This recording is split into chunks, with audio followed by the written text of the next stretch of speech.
Yo, y'all know what time it is, and we are back with another. You know what? Fuck it, whatever. We're back with another episode of It's Mega Time. Yep, it's Mega Time. I mean, don't worry about what I stutter about. It's all good. Yes. Anyway, I got a lisp. You got a stuttering problem. Look at that. I actually don't. Dynamic duo. Again, welcome back, guys. So what's going on? How's your day? How's your week? What's the word? Talk to me. Tell me something. It's a very aggressive start, but all right. It's good. The fuck? I'm very sensitive right now. Obviously, because you said an aggressive start. I just stuttered. That shit brought a tear to my eye right now. Like, why you be so mean right now? You got on those Harry Potter glasses. I know. Don't you like them? No, I don't. But it's all good. But hey, it'd be your own people. It'd be your own people, I tell you. How you feeling today? I'm feeling good. You know, I've had a pretty interesting week. I went to the Fitness Expo. I didn't even get to go. I was kind of like sad about it. Not really, but yeah. I mean, you've been to plenty of them. Yeah. So yeah, it was my first time going as a aspiring bodybuilder. So I went and man, it was. What type of experience did you have? Okay, my experience overall was a great learning experience. Okay. So I learned a lot. I learned a lot just from the shows that they had there because I went out there for two people that I know were competing, and. I went to see a guy friend, Angel. Shout out to Angel. He won first place and overall winner for his division. And then my girl Kendra, I love you. She won. She didn't place, but she's still a winner because she showed up for her first competition ever as a novice. But the novice division got closed, so she had to go into an open division, which is like competing with women who's already competed a lot of times. Damn. But she fucking showed up and did it anyways, right? Yeah. And then I got to see my division, my future division of wellness. And those girls, when I tell you they went in there and like rocked out, thighs and ass everywhere. It was just, it's like, that's the division, right? So their formation of their legs and everything and just their build was just on point. And that is where it went downhill for me.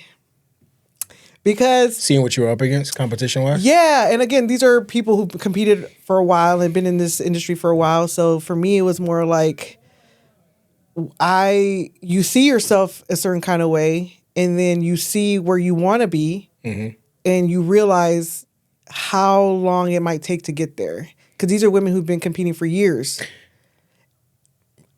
Let me finish. Go ahead. All right. So when that happened, it brought me back to that like big mama. Square one type of mindset. Yeah, it brought me back to when I first started and how long it's taken me to get here. And it's been 3 years.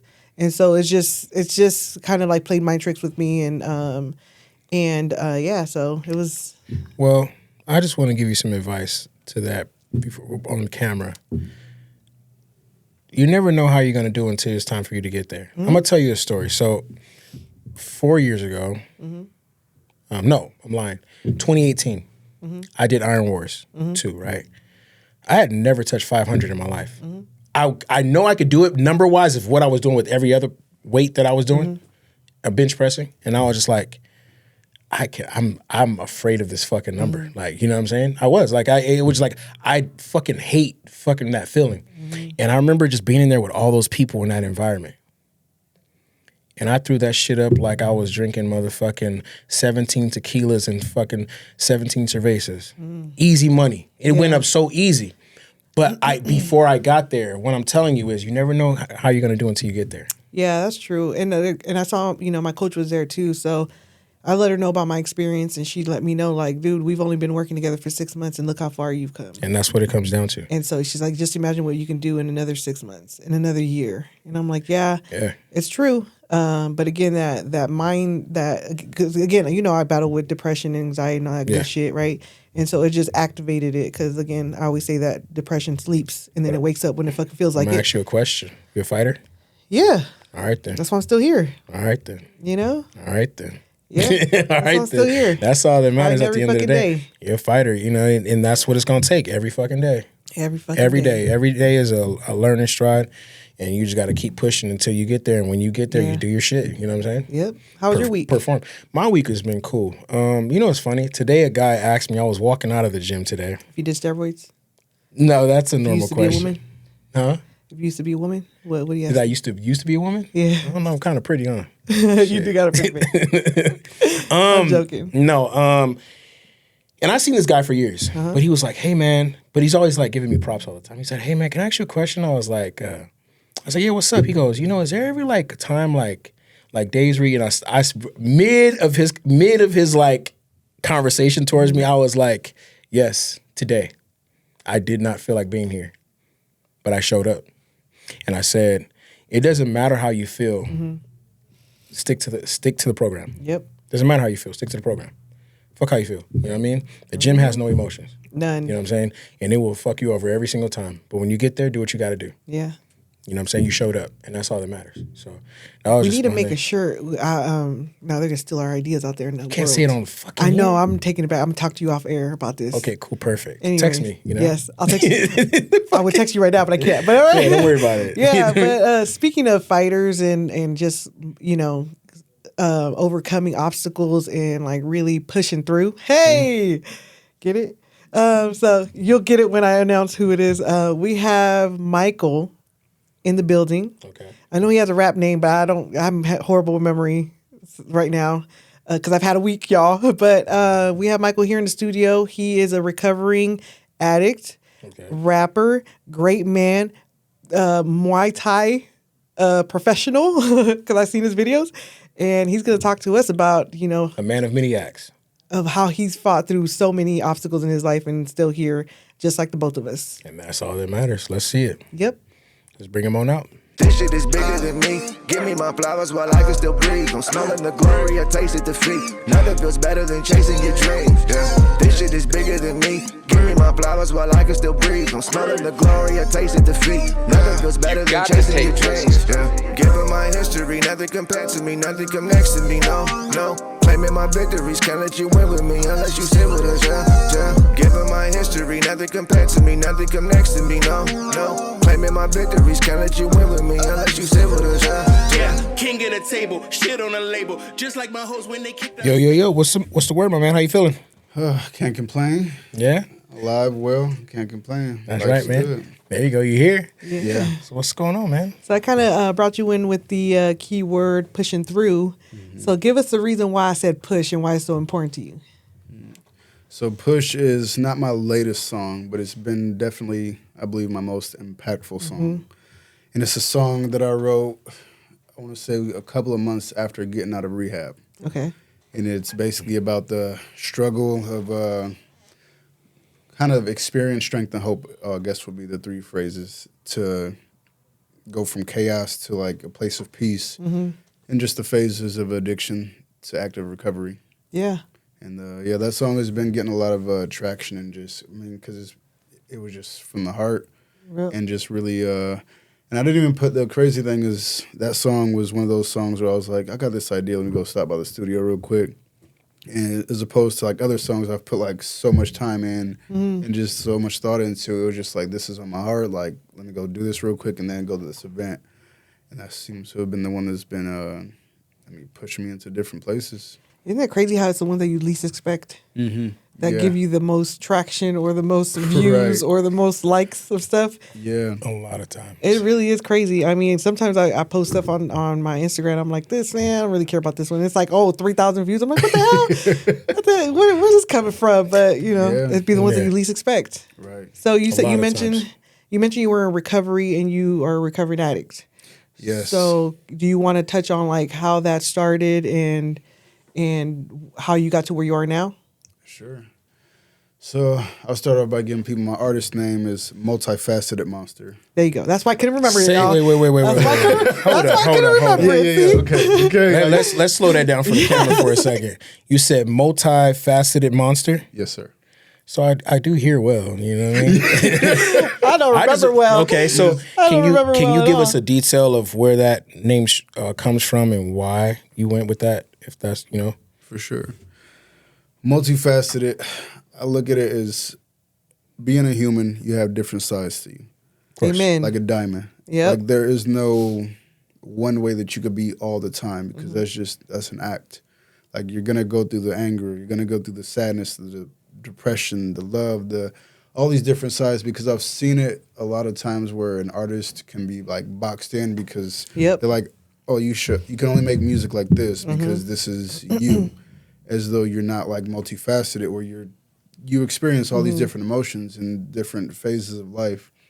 So I just never wanted to be boxed in as an artist or a person, because I'm like, you experience what you experience. Yeah. Right. And I feel like that there's a story of and I may butcher it, but it's the way that I remember it is there's a good wolf and a bad wolf in each person. They're like, whichever one you feed thrives and the other one dies. But I realized in life, like, the bad wolf per se is like your character defects, like the parts of you that's like anger, aggression, etc. But you need that shit sometimes in life. You do. Like, you can't just balance. you can't just be like, I'm just this way, because there's like, I'm all down for prayer, meditation, peace, love, but there are times in life where that is not. It doesn't work. Yeah, that's not what you need to do at that moment. But so I just, in order to not be boxed in as an artist, and I knew nobody else would have that name. That's a long ass name. Yeah. For sure. Yeah, so I was like, no one else is going to have that name. So I was like, let me just, so I went with it, and so far it's been good. That's good. So now take us into your addiction phase of your life. Yeah. So that goes back, as far as, I'm not going to give you details, but that goes back to like 15, I think, is when it really started. And what was your addiction? Alcohol. Okay. Yeah, and I'm like, whether it's alcoholic, addict, however, people like can get kind of. Alcohol is one of the biggest drugs in the world. Yeah. Because it's sold to everybody. Yeah. And It's easier, legal. the most easiest access, exactly. Yeah, like. And that's what a lot of people don't understand. Some So, people say that weed is a gateway drug, but honestly, maybe it's alcohol. Maybe that's the gateway drug, because that really opens your mind to other things, other possibilities of other things. Yeah. That's my opinion. depending, because That's my opinion. it depends on how you look at it, and I'm gonna tell you why. Because, being around people who smoked weed for a long time, like, I used to smoke, you know what I mean, and I've seen people literally, if the weed wasn't getting them high as they wanted to get anymore, and they would go to, rather it's a gas mask, they're putting extra shit inside their weed, they're doing more things, so they're opening up a box and say, damn, well, I need to get higher. But that's the same thing. Again, that's my opinion. I think alcohol kind of like. Back to your story. No, so you said but this is his story. But this that's is legit. Yeah. This is, you got to think about it. When it comes to weed, what people do to try and elevate that high and try and get more higher, I've seen people do it. Yeah, you know me what I'm too. saying? You got to think when people was putting pixie dust, it was angel dust acid, inside, all of that inside their fucking blunt or whatever the case it may be. So, alcohol, same thing. Like, you know what I'm saying? Like, it's always an escape. they're all an escape. Yeah, You know what I'm saying? Escape. Yeah, because for a person that suffers from the disease of addiction, which I believe as a disease, Right. it's I agree. always, I need more. Like, I need more. I need more and more and more. Like, with me, I was a blackout drunk pretty much from the beginning, as long as I can remember. Like, I was just like, fucking, the first drink I can remember having was like, me and the homies were chilling, and they were like cleaning out their grandma's house.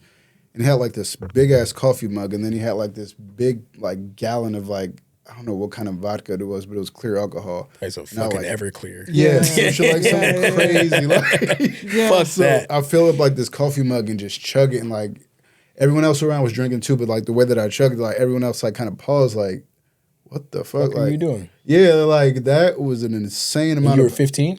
Yeah, I was young. I So your tolerance immediately was like, oh, this is easy. Yeah, and just Yeah. like from that point on, it was just like I had times where I could drink and like issues wouldn't occur, but a majority of the time is like a lot of blackouts. Like there's a lot of parts in my life that I don't remember. Like the timelines are foggy because I've had a lot of blackouts. Right.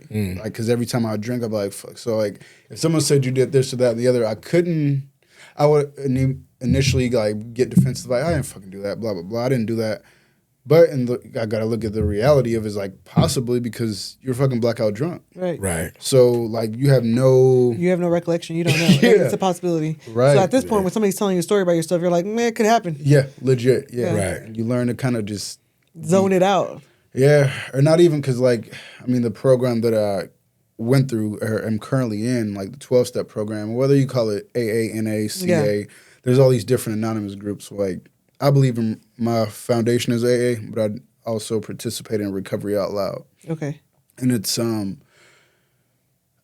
I am responsible for my so-called anonymity. Like, I can't put anybody else out on blast. Like, if they're not, like, because it's their shit, right? Right. But for me, I'm like, it's all in my music. It's all in my social media. Like, this is how I've been able to actually make music from a place of just, like, honesty. That's beautiful. And I've been able to connect with a lot of people. And in the experiences. Yeah. Yeah, that'll take you places, you know what I mean? Yeah. So how long have you been sober now? See, I don't have an exact day count, but October 18th of 2023 is my sobriety date. Nice. So it's over a year now. Yeah. And the funny thing is, like, my sobriety date is October 18th. My birthday is October 17th. So I had to, like, right before I went into rehab, I was like, well, if I'm gonna go out, I'm gonna go out with the black, right? And that's crazy because, like, you hear that a lot, right? Fucking try to go out with a bang. Yeah, that's what I say whenever I'm gonna start. Like, okay, I checked in today, and this is just me being transparent, right? I checked in with my coach today. Yeah. Shit. Well, this Sunday, if this is the last time I get to eat like this, I'm gonna eat whatever the fuck I want to eat. You know? That's how I feel about the month of my birthday. Yeah. Fuck, it's horrible, but hey, Yeah. live it up. But let me ask you this, bro. What made you want to go into rehab and try and clear everything up for yourself? So this was my third time in rehab. Right. Got you. Third time's a charm. Yeah. And then I had to have some sort of like that rock bottom, they Yeah, say. yeah. Because this time around, it was like I had drank so much. I was in a relationship at the time, but I drank so much where the relationship was basically became toxic and codependent.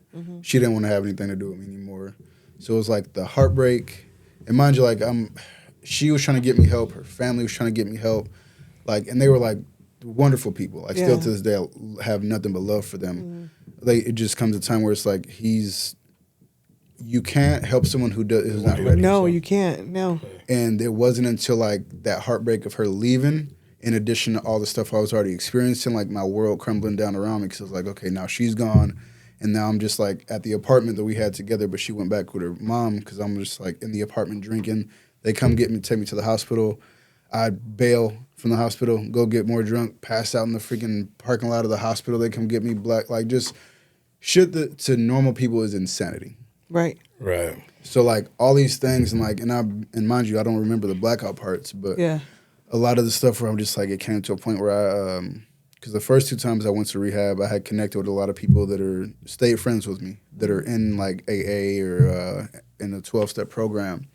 And they stayed in touch with me. They were like, whenever you're ready, we're here. Right. That's cool though. Yeah. That's love, though. That's definitely cool. Yeah. Yeah. Somebody that's not giving up on you, but knows that you have to be the one to walk through this door. Right. That's love. Yeah, they would always answer the phone. Yeah. Like, I don't know how many times I drunk called them, like, blah, blah, blah. And they were just like, oh, well, when you're ready, you're ready. Yeah. But, And give you that free space to do I that. have some family that, I've seen constant relapse in, and so I've seen family give up on those particular people. So, right. with the same addiction. Right, yeah. And it's just, it's sad sometimes, because sometimes you do got to pull back on people and be like, let them kind of see themselves for what it is, for what they're doing, and what it is that they have to do.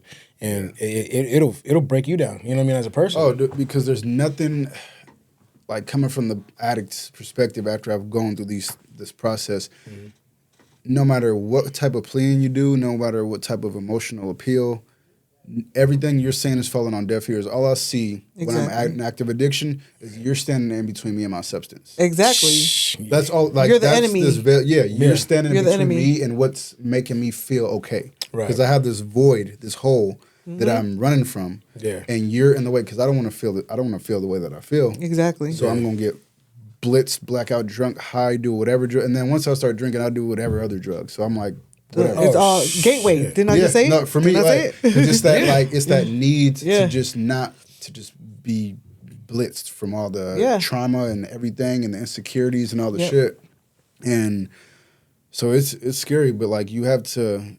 The only way that I've ever learned was when people backed away and like let me suffer the consequences of my actions.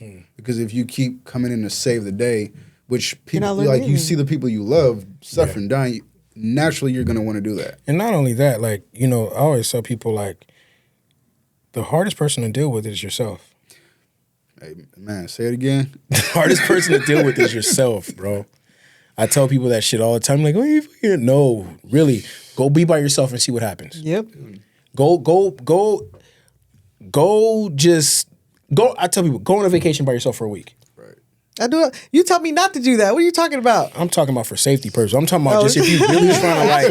I travel by myself all the time. This fucker's like. Imagine if some people didn't like text, talk, have nobody to talk to for about a week, and you're just out by yourself.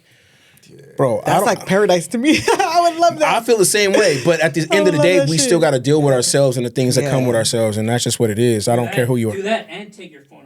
And then I was gonna say that part. That part right there. You take that damn phone away, boy. It took some time. It took me some time to be able to travel by myself. I will say that it didn't happen overnight, but once I did it, bye. I will go anywhere by myself. Yeah, but I haven't. There's been time where I've never. Well, no, because I was still working. But yeah, just being by yourself will really tell you a lot about yourself.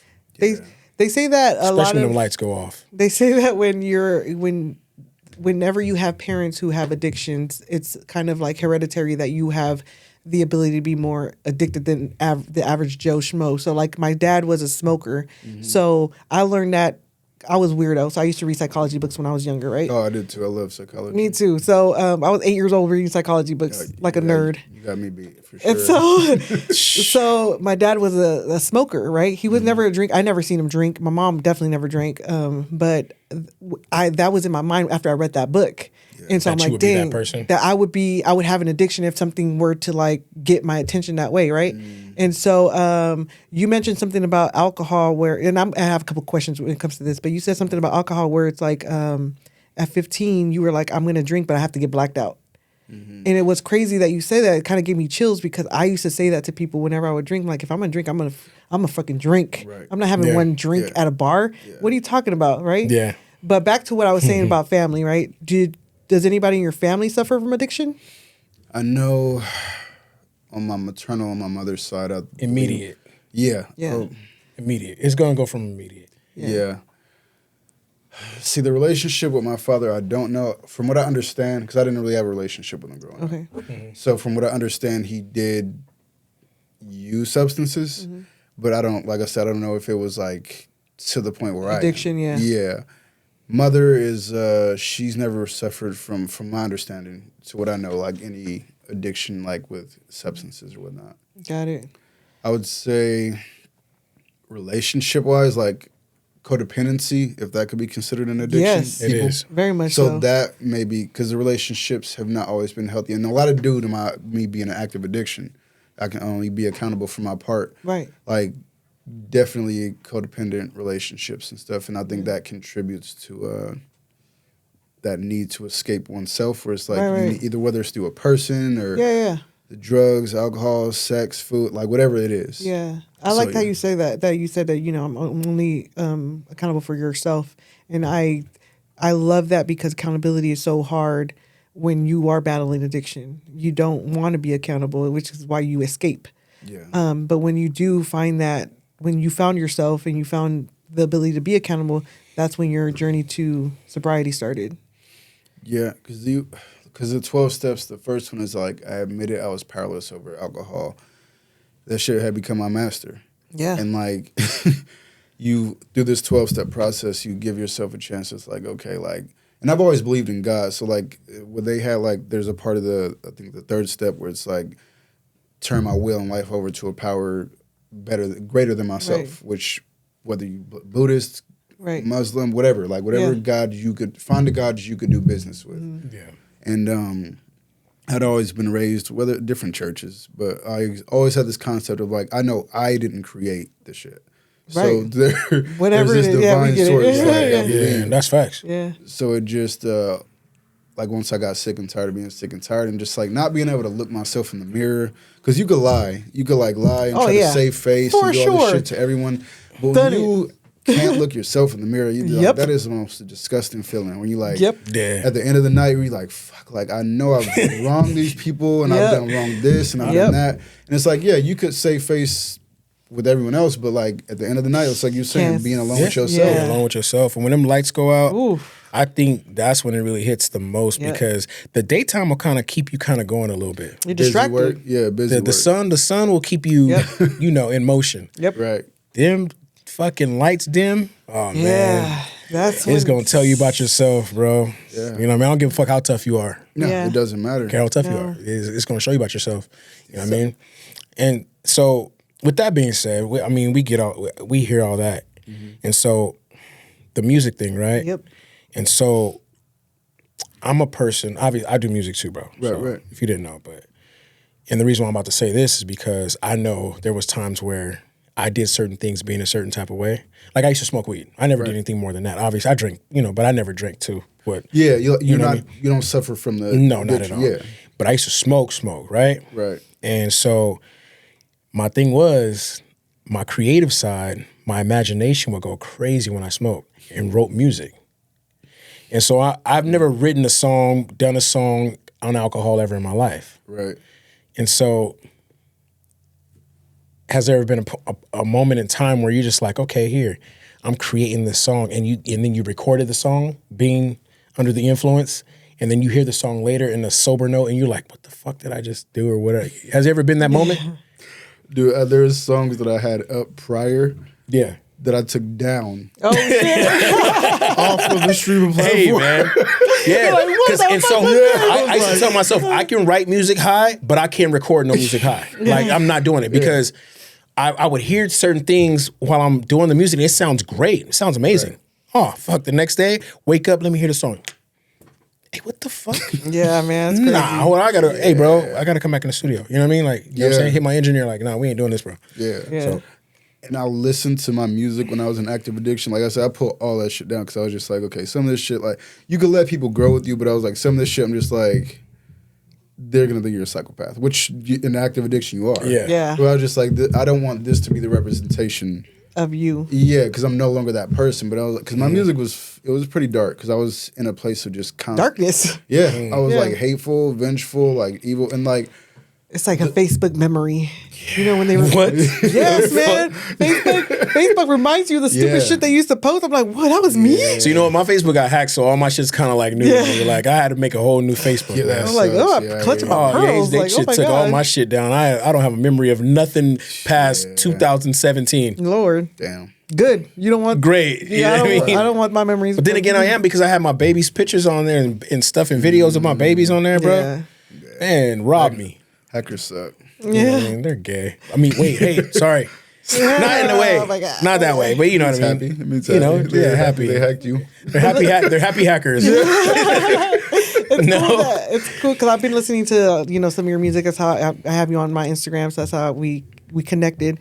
I love the fact that your music is so inspiring. And I will say that because it touches me. I'm not an addict when it comes to substances. Unless you consider food a substance, but It is. But yeah, so I'm an addict of food. We talked about this before we started recording, and so that to me, like when I listen to your music, it makes me wanna push through. It just makes me think of like, okay, I need to keep doing this. I need to keep going because if I don't, the opposite of that is death, literally. And In your mind? no, I will die because I will eat myself into some kind of sickness again, or I will do something where I'm not nutritionally providing the substance I need for my body. I'm gonna put a wedge in what you just said real quick. Why? Because I don't think at this moment in your life Mm-hmm. you have people around you that would allow you to do that. But you guys can only control so much. And a lot could be controlled by what is said to you. One thing I know about you, Yes. if somebody puts you in and they let you see it, you will say, what the fuck am I doing? Yeah. So that wedge is big. You got too much of us. You don't have the same support system you had 2-3 didn't years have ago. one. Boom. Yeah. So what I'm saying is, Yeah. the same motherfucker that'll call you and be like, hey, get your ass up and cut that shit out. Your son ain't gonna allow it. But you only And that's know what you do. know, right? But listen. What did I eat on Tuesday? But Where were you okay, at then? I'm just but kidding. listen to me. Your son is not gonna allow it. He's at an age where he sees and he knows and he's aware of way too much now. Yeah. Your best friends, the friends that you have now in the circle of you, is just the wedge is. What are you doing? Yeah. You know what I mean? Like, nah, we ain't going for that. Totally. Don't worry about that. He's good. Yeah, you know, I paid a lot of money for him. So. But you know what I'm saying? Like, and that's the thing about it now is I always tell people like, I don't know about you. This is my first time meeting you, brother, but a support system is the best thing. You have to have people like that have these situations. We have to have a great support system. You know what I'm saying? Rather it's close friends, rather it's immediate family, rather it's coworkers, whatever. Yeah. Somebody who's going to keep you, you know, in order. Because a lot of times, like I always tell people, man, I'm a wild motherfucker. I need structure. You know what I'm saying? I need structure. You know what I mean? I will, that little furry fucker get out the cage and it's a wrap. Like, you know what I mean? So I need structure. I need my day to go a certain type of way. Yeah. And I need my week to go a certain type of way in order for my month to be a certain type of way. I feel it. And I need that because if I don't, then I got too much time on my hands, then shit just starts fucking playground. Occupy me. Man, yes. That's something that I think it's what you just said right now. I don't like having idle time. Yeah. But then again, I need those moments where I have to be alone. Facts. Yeah. So finding balance, right? Yeah. But even those moments you're being alone, right? Just saying that's for any of us. You know what I mean? Like, at this moment in your life, you have to look at what's really idle time for us. I don't really have idle time anymore. I personally don't. And the time that I do say that, okay, cool, this is idle time, I'm still doing something that keeps me, because I'm still, that order is still there. Mm-hmm. You know what I'm saying? So at this moment in our lives, like, what's really idle time? I don't really have idle time. Do you have real idle time? Think about it. Sometimes. You do? Sometimes, yeah. I don't. I wouldn't say idle. For me, I think it's, like, I had to force myself to rest. Yeah. That's how I feel for me. That's what I'm saying. Because otherwise, I'll just keep going and going. Cause whether it's like music and then martial arts and then like planning showcases and then like me just going to open mics and then planning my own show and like going to the studio, recording, writing, reaching out to other artists, marketing on social media, like, and then still working full time, like, and just doing all this stuff. Right. So I'm like, when I rest, I used to have this guilt feeling because we come from this. The music culture is like grind. Right. And you'll grind yourself right into an early grave if you don't rest. Because it's like, well, you know, like with fitness, like you have to tear down the muscles and then you rest. Recover. Yeah. Like you have to recover. Yeah. Otherwise, because you go to the gym 7 days a week, you're going to be burnt. I don't know how to rest when it comes to that, though. That's, I guess, if you're asking me if I have idle time to like sit down and I rest. But even when I lay down, I'm still thinking. so it's again, like, I don't that's why rest. I just said what I just said. Yeah, I don't rest. So yeah, you're right. Like, I don't. And even me, like I would tell myself, "Oh, I'm sleeping in today." No, I can't sleep in. That's something I can't do. Like, you know, I'll go take a nap. But you know what's crazy about me though? I'm gonna tell you some wild shit. Some good naps. When I take naps, this ain't no 30-minute shit. I end up taking naps for like 3-4 hours. What? I don't know what happens. My nap for like 20 minutes. Your body is talking to you. Yeah, like, you're tired. You can't deny it. Like there is no substitute. I take like 3-4 hour naps. That's why your ass can't sleep at night. Yeah, that will keep you up. That will keep you up, bro. No, my naps are like 20 minutes. Every time I take a nap, bro. Hey, listen, dog. That I might as well just go ahead and just go outside tonight. Let's go mow in the lawn at 12 a.m. and shit. Dude, no, I went on vacation with our friend Kiva. Yeah, and she's proof. I literally laid down. I was like, I just need a quick nap. She's like, I don't have an hour. I'm like, girl, only an hour? Who the fuck takes that nap for an hour? I'm like, give me 15 minutes. That's why I said when I do take naps, it's like 3-4 hours. Like, and I'm like, dude, why didn't you wake me up? Like, nobody woke me up? Yeah. Nah, bro. But that is my body talking. Yeah, your body's tired. You have to listen. Yeah. Oh, man. Nah, Getting up there. I'm just kidding. I just don't, I'm not a sleeper. I don't sleep like that. Maybe don't take a nap and see if you sleep at night.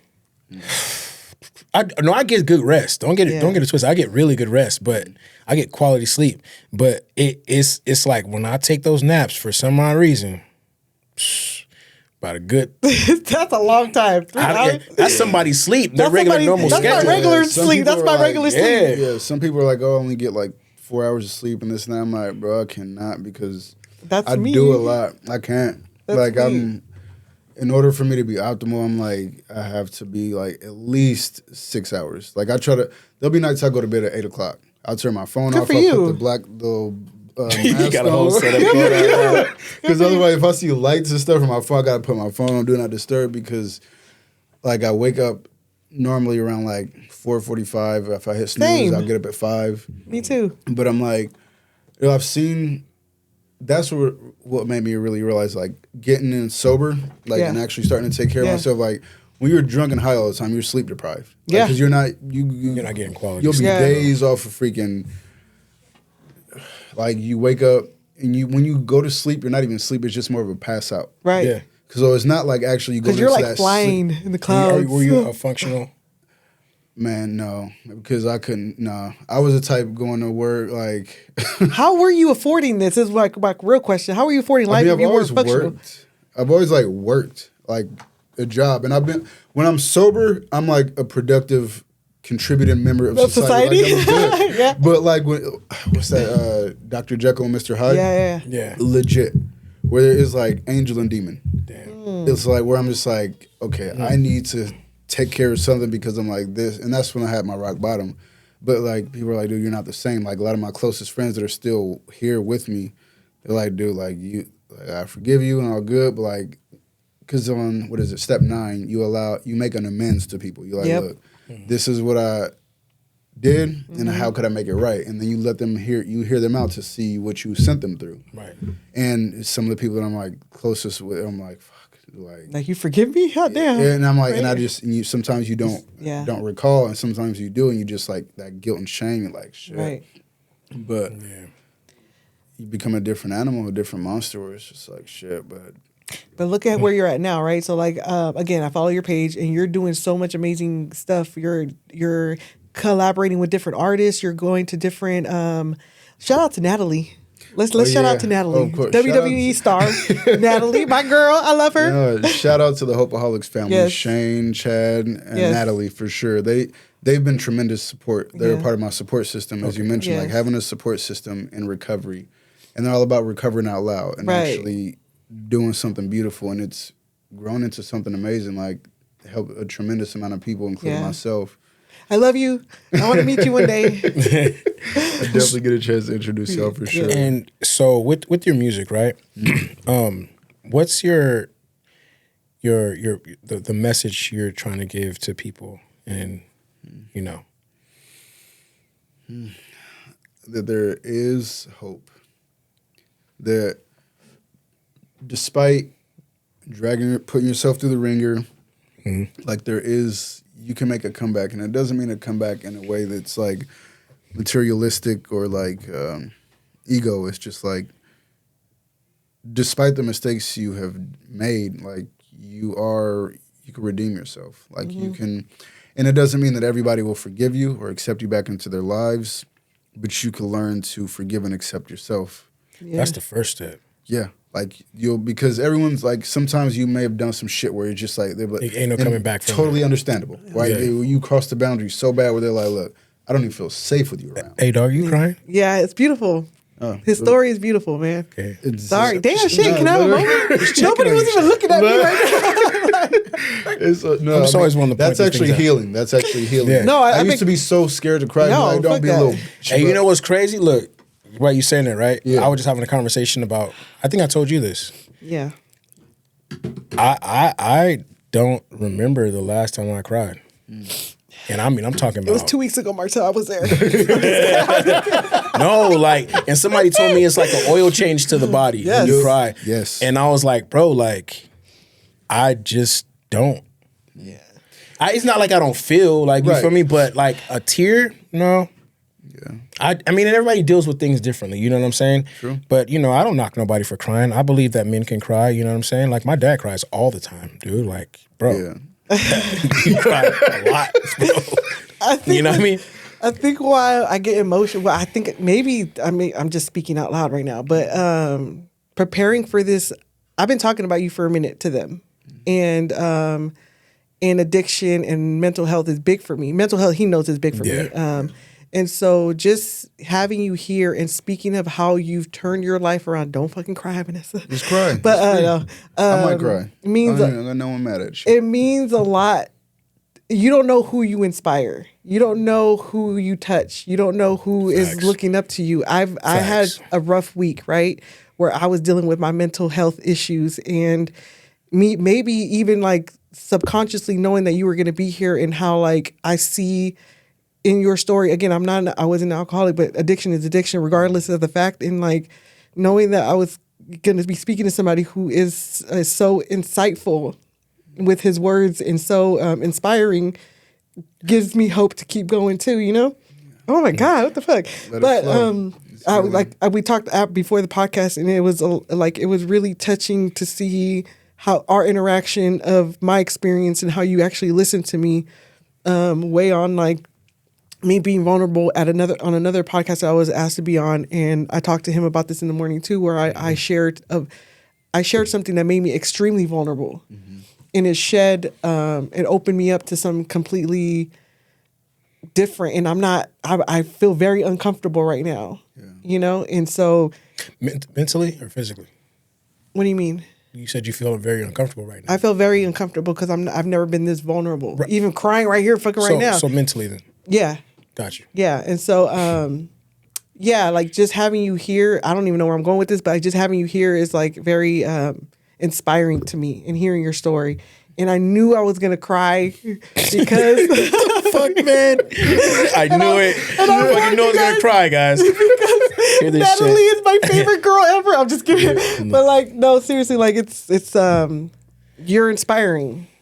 And I want you to know that. Thank you. That means a lot to me. Yeah. And your words are inspiring. Oh, no, and that's why I call you in the morning. I know. And cried to you in the morning too. I was like, hey, are you crying? I'm making eggs and shit. I was making eggs and shit. Like, are you fucking crying right now? This is how our conversation went. I was like, Martel. He's like, yeah. I was like, are you taking a shit? He's like, no. He's like, I'm getting ready for work. I was like, I started crying. I was like, okay, I can open up now. Fuck, man. Really fucking funny. Flipping my eggs and shit. Like, fuck, man. What's the fucking spatula? You know what I mean? But, I mean, you need people like that. I believe, like, you know what I'm saying? Like, your situation, what you deal with. Yeah. We all deal with something. I tell people all the time, we're all dealing with something. Mm-hmm. But, you know, like, again, how do we deal with it? Yeah. You know what I mean? And like, some people, like, lash out at others. You know what I'm saying? Some people shell up and don't speak to nobody, don't say nothing to anybody. I'm one of those. Like, I won't say anything. I'll deal with it. But I won't say nothing to her. Like, I had a conversation with her about a week ago. I rarely go speak to anybody, but I had to get a women's perspective on something. Mm-hmm. And for me, it was just like, because it was puzzling. You feel me? And it ain't nothing really big, to be honest. But it was just something that's just kind of like, I get confused about shit sometimes because I know who I am, and then I got to figure out, like, why am I dealing with certain shit that, you know what I mean? Like, it kind of makes me think to myself, like, is it me or like am I tripping? Like, and I gotta know so that I can fix it if it's me. Like, and you know what I mean? Even if it's the other person or other people, whoever, I have to know. And so we're all dealing with something, man. You know? Yeah. It's just how are we dealing with it? You know, what's our approach? You know, how do we go about it on a day-to-day? I know when I put that pen to that pad, that shit is releasing some shit that, like, I was in the studio a week ago. And I was in there. I did like two tracks. Yeah. And I hadn't been in the studio for a couple of months, like actually recording it. Yeah. And I thought to myself, this is my fucking element. Mm-hmm. Like, you know what I mean? Outside of the gym, like, music is my first love. Like, I don't care what nobody, like, if anybody knows me, sports, I love sports. I play sports, I ball, you know, whatever. Yeah. But music has always, since I was a kid, since 5 years old, has always done something to me different. You know what I'm saying, than anything else. And so I can literally just sit there and just come up with, I can turn on the instrumental and go in my head and everything is all right. Yeah. You know what I'm saying? Is that how it feels for you? Absolutely. You hit the nail on the head. Like, straight up. That instrumental going, you be like. Yeah. And once it's a beat that you actually love, like, I will listen to it 100 times. The beat is talking to me. Repeat. Yeah, like the track will just start talking to me. And then, you know, I'm just going to go off. But it definitely allows you to release. So maybe, again, we all deal with things differently. My way of lifting, my way of, you know, releasing, you know, musically, putting things down. Or sometimes, shit, I do a self-evaluation in the morning a lot of times. I'll talk to myself in the fucking mirror while I'm brushing my teeth. Hey, straight up, washing my face, getting ready, out the shower. You know what it is today, bro. Yeah. Do your shit. You know what I mean? No. When you walk out this door, you know what it is. You know what I mean? Right. You look good today. Go do it. You know what I mean? Yep. Help others. You know what I mean? My prayer when I'm driving, you know what I'm saying? Like, is I deal with things different. Right. You know what I'm saying? A lot of what you're saying too is like, those are like principles of like the 12 steps, like kind of without being in the program, like the self-reflection, like the prayer, meditation, helping others, being of service. That's like step 12. Yeah. That's what helps keep us. So like, and there's no way to like, I mean, not for your being in recovery, but just being a human. Right. There's like everyone has a way in which you can be a positive contributing member, like applying to like recovery. And I think Natalie said this on a podcast the other day where it was My girl Natalie, what's up? Yeah. Who is Natalie? What? I don't watch any Put some respect on her name. I don't know who it is. WWE star Natalie. I don't know. Okay. Inform, I asked, so you inform and you let me. She's a beautiful Okay, you guys woman. can show me later. Yes. For sure. Perfect. I'll I haven't tag watched her when I WWE post. since like. Actually, the Again. homie Kevin came to the house and I had to, have those channels. Yeah. He came through Shout out and to Kevin. And I was just sitting there. I was just like, Kevin said I could be a WWE star. Thank you, Kevin. All right, back to you. Back to what you were saying. bro, do not hype no shit like that up ever again. What did Natalie say? She had said that there's not just one way to recover. Right. Like, because a lot of people, you can run across some people that are in the rooms of recovery that will kind of scare other people away. Exactly. Because if you have like this kind of like, it has to be this way and it has to be like that, you got to recover like this. It's like, bro, shut up. Exactly. It's like we're all Human. struggling. We're all human. Yeah. So don't get this like super sober mindset where you feel like you can you become dictators. Yes. Because it's a program. Closed-minded too. Yeah, it's a program of suggestion. So it's like you let people know how you went about it. And usually each program has like their own text. Yes. And if you go straight from it, like without putting your opinion on it, that's where it goes wrong. People put their opinions on top of it and then they just get controlling and it scares people away. But like there's some people don't do 12 steps. Some people just go to church and that's how they got sober and stay sober. Some people therapy. Therapy was something I went to as well. Yeah. But in addition to the 12 steps, and there's some people who are like, oh, you don't need therapy, like you just need 12 steps. Like that's how I did it. I'm like, yeah, that's how you did it. Whatever But I works have for some you. shit, some trauma and shit Yep. that I may need to talk to a professional about. Exactly. Which has helped me tremendously. Right. And I was super fortunate with my therapist. We worked together for about a year. She was familiar with the 12-step program. And she used to be in the music industry. Oh, nice. So like she was just like She understood perfect, you. Yeah. Yeah. She was perfect for me and like she allowed me to like just kind of learn how to navigate just life like with the music because the music scene is hardly ever there's a lot of drugs and alcohol in the music Yes. scene. A lot of people are not sober. Yep. Or they're not addicts. They're not problematic drinkers. Like they can have a drink and that's cool. They can get home and shit. But it's around you a lot. So when you get back out there, you have to really have a solid foundation and be able to, because the world's not going to stop. Nope. People are going to be doing what they do. Yeah. No. Like, and you're knowing, like, who am I to be like, no, you shouldn't drink. I don't want people to even be like, oh, here he comes, don't hide your drink. It's like, bro, like, don't do that. Like, just That irritates the fuck out of me. That irritates the shit out of me whenever. Oh, that shit irritates me. Sorry. Yeah, because people are like, and they mean well. I'll touch on it right now. I think they mean well, but it's just like, they shouldn't have to adjust because of my addiction. Yes. Like, this is my disease of addiction. Yeah. I need to treat it. Yeah. Yeah. No one else should have to. Yeah. What I got going on ain't got shit to do with you. Yeah, they shouldn't not have to Yeah. live their life. I mean, you shouldn't be like, if you have an addict, you shouldn't be at a trap house. Exactly. But you like, Don't invite me to no trap you're house, right? You know, regular and that's crazy you say that. Like I the last year I had roommates. 2015, 2016, somewhere around there I had roommates. Yeah. And I lived in a house where you had guys doing perks, Damn. Xannies, Damn. lean, alcohol, Right. weed, and some coke here and there. Right. And I ain't never touched none of that shit. I would have drinks, you know what I mean? Right. Yeah. And I remember one day they asked me, "Damn, bro, why don't you ever come party with us?" Not my kind of party, buddy. It's not. You know what I mean? Yeah. I can't. And people would ask me like, I got mad love for these guys. Yeah. You feel me? And the girls who are here too. But I can't put my body through that. Just wasn't your And thing. I'm not gonna do it. You know what I'm saying? Like, damn, I don't drink I don't do that type of shit. I drink on my own time. Right. You feel what I'm saying? If I'm gonna smoke some weed, I'm gonna smoke on my own time. Yeah. But all that other shit, All that pressure. you get well, for one, you're not gonna pressure me to do nothing. Exactly. Right. Oh, we know. But another thing is like you're not gonna put. I'm not fucking with no Xannies, no perks, no fucking no Norcos or I'm not. Nah, bro. Yeah. I'm not. You're fucking with shit that, bro. That's dope. Yeah. That's dope, bro. Oh, yeah. You do coke, okay, cool, bro. You're fucking with dope. Heroin is in a lot of that shit. Yeah. You know what I'm saying? The lean. You know what I mean? And Yeah. I'm just not. I would never put my. I never judged them. Yeah. You know, there was times where I would go in the restroom and I've had to pick up one of the homies in the restroom and he's so big I can't even move the door. I got to go in there and really things like that. But seeing these things since I was a kid. I'm from LA, bro. Yeah. And I lived in Nickerson Gardens projects. Yeah. You feel me? Mm-hmm. And I remember I was probably like 5, 6 years old, and when we would walk down the street, I would see freaking people punching in the air. Yeah. And I asked my mom, and I say, Mommy, why are they screaming like that? And she would say, baby, that's because they're on drugs. But you don't really know what that is, so don't worry about it.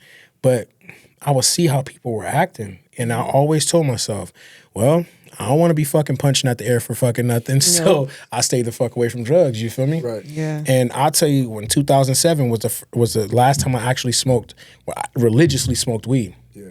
I mean, I tried weed after that, but that shit's crazy now. I don't fuck that. Yeah, the reason why, and I don't have an addictive personality either, so I was smoking one day in the studio, and my heart just started racing. It was my fault. You remember those twist tops of Monster? They had the XL cans. They were like huge cans. So I'm drinking that shit and smoking weed. Now it's my weed. Bro, my fucking heart started fucking pounding while I'm recording this song. And right then and there, I just said, fuck that. But I had to go to the hospital that day.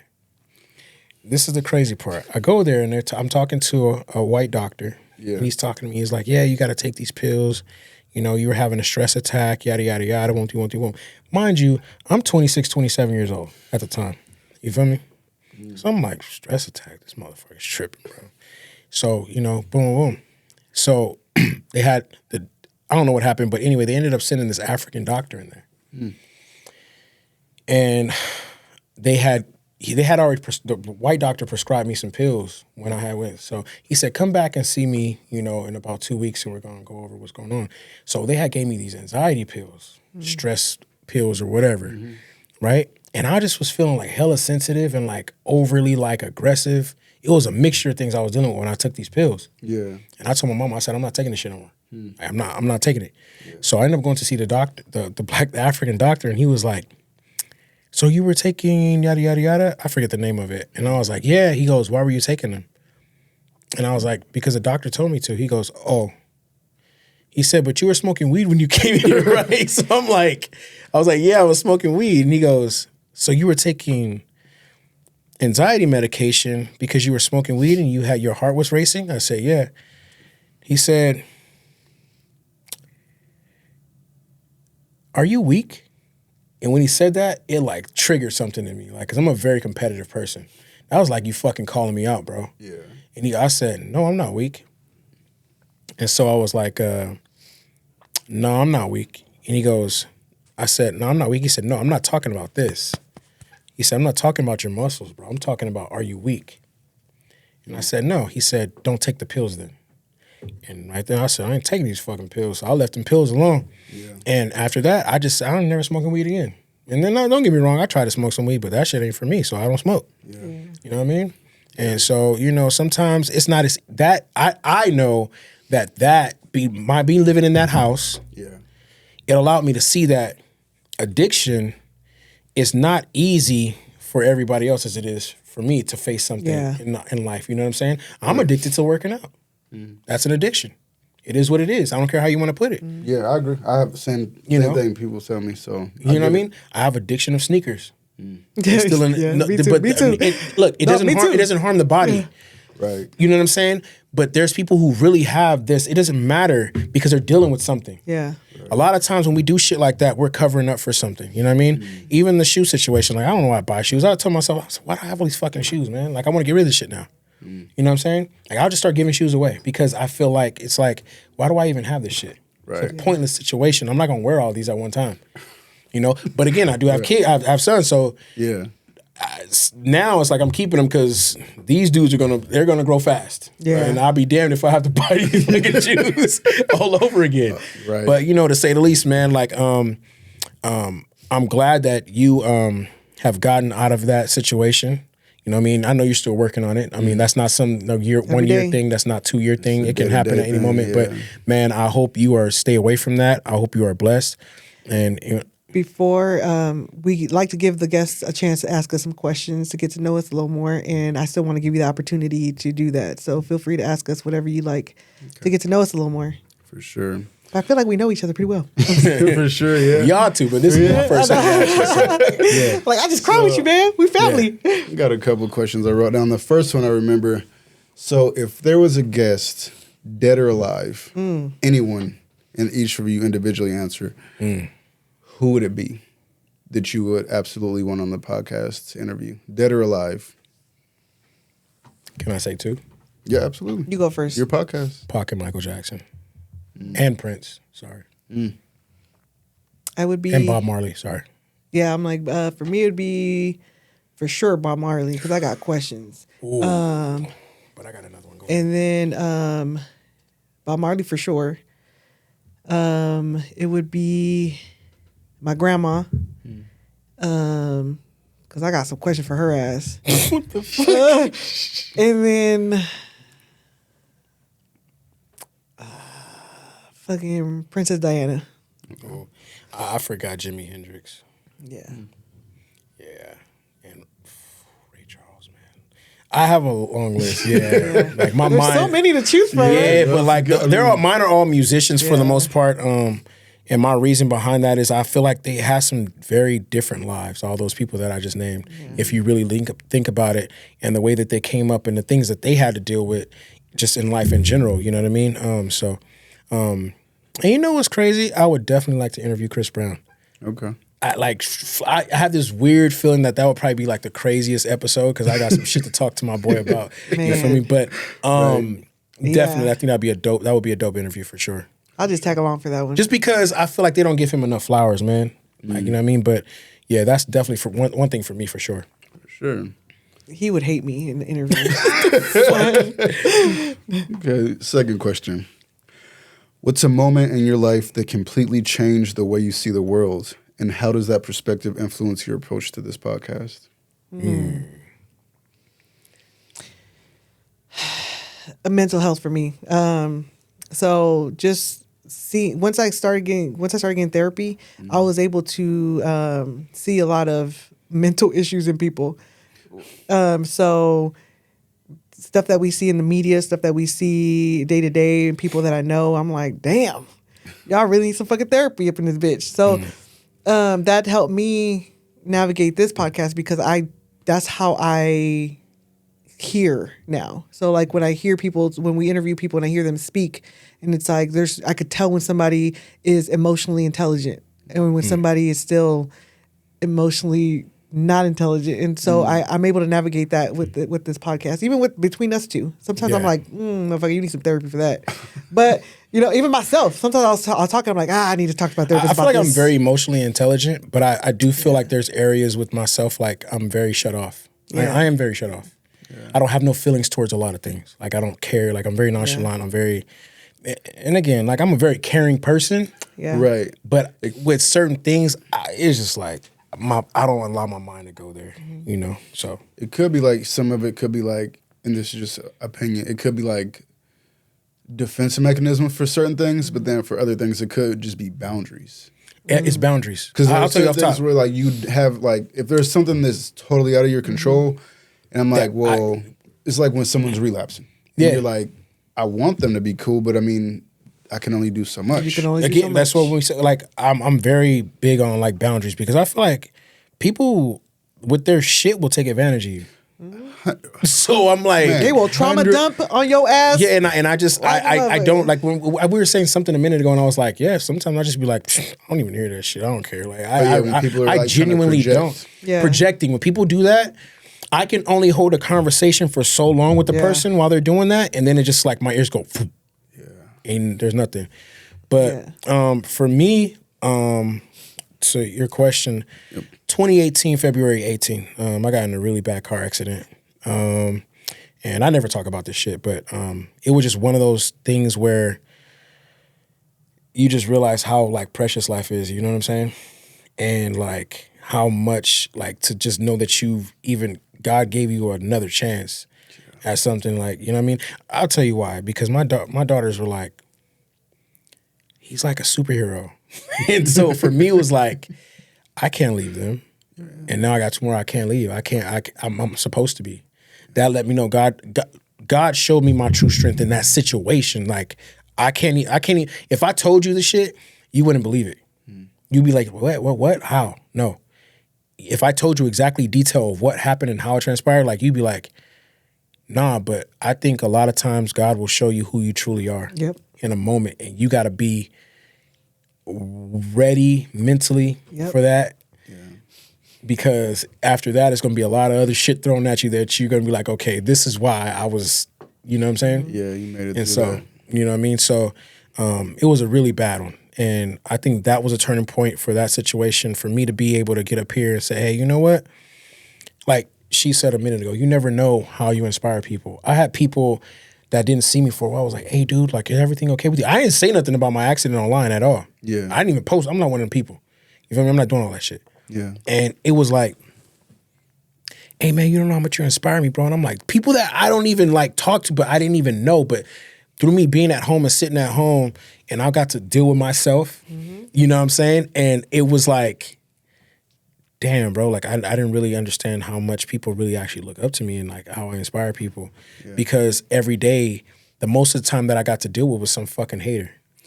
Yeah. So we're always like ready to go. Yeah, you know, so when I'm getting these DMs on my Instagram and I'm just like, damn, I don't even talk to this guy. I don't even talk to her. Why she want to come and bring me a book? Like, what the hell is going on over here? You know, things like that. And it was like, I didn't realize it. So, you know, to help with this is like, you know what? I feel like I do got something to get back to the world. You feel what I'm saying? And not just with fitness, not just with music, but even here, if they're hearing my voice here, they don't know. You know what I'm saying? I could say something at a moment that could really help Inspire somebody. You know what I mean? So, definitely. Yeah. Beautiful. Well, shout out to you for coming prepared with these damn questions. Yeah. Being the first guest to come prepared with some questions. For sure, because every time they be like, so how'd you guys meet? what made you guys want to do this? What the fuck, Bro, I was like, let me get something thought provoking. Yeah, for sure. Yeah. Well, we appreciate you. We're gonna keep pushing for you, and so much. we're you know Big facts. we thank you for. He brought us 2 shirts and some CDs, so I'm But he thankful said mine for don't that. fit. If it me, it's cool. We gonna chop it up for sure. So I appreciate it, and hopefully we have you back. And Natalie, hi. Whoever you are, Natalie, hi. Jeez, Hey, my man, I'm camera's gonna there. Hi, introduce you Natalie. for sure. She loves you. For sure. But yeah, thank y'all for having me. I appreciate it, man. I'm grateful to be here, and thank you. For sure, man. Thank you. Thanks. All right, y'all. We out of here. Peace. Peace.